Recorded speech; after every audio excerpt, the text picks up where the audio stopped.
রংটা রাজ্যের উল্টোপাল্টা রাজা। এক রাজ্য যেখানে সব কিছুই উল্টো। সিরিজ আবিদা ক্রিয়েশনস ফানি ফেরি সিরিজ। দূর, অনেক দূরের এক জাদুকরী রাজ্য ছিল। নাম উল্টা রাজ্য। এই রাজ্যে সব কিছুই ছিল উল্টো। এখানে মানুষ ঘুমাতো দিনে, কাজ করত রাতে।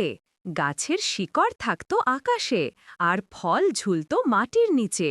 রাজপ্রাসাদের দরজাও খুলত বাইরে নয়, ভেতরে ঢোকার বদলে সবাই বেরিয়ে পড়ত উঠোনে।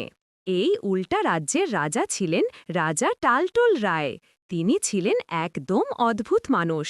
সব সময় ভাবতেন উল্টো, বলতেন উল্টো, আর করতেন এমন সব কাজ যাতে সোজা মানুষও মাথা ঘুরিয়ে ফেলে।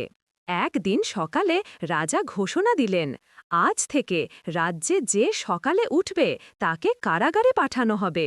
রাত জেগে যারা ঘুমাবে তারাই আমার প্রিয় প্রজা। ফলাফল, পুরো রাজ্য জুড়ে এলো হাসির হুল্লোড়। সবাই অন্ধকারে কাজ করতে গিয়ে দেয়ালে ধাক্কা খাচ্ছে।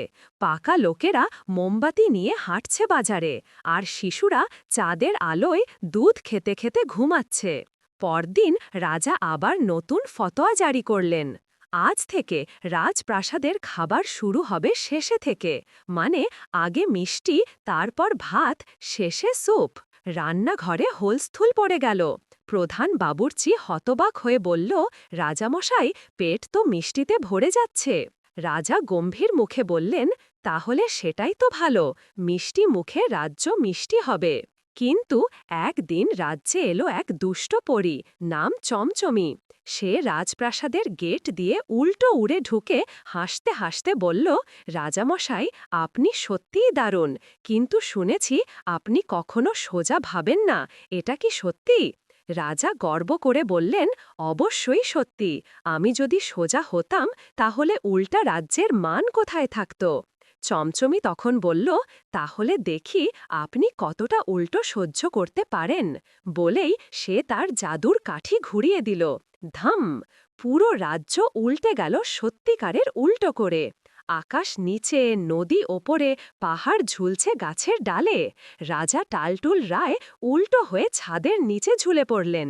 তিনি চিৎকার করে বললেন, এই পরী, আমাকে নামাও নিচে, আমি রাজা বাদুর না।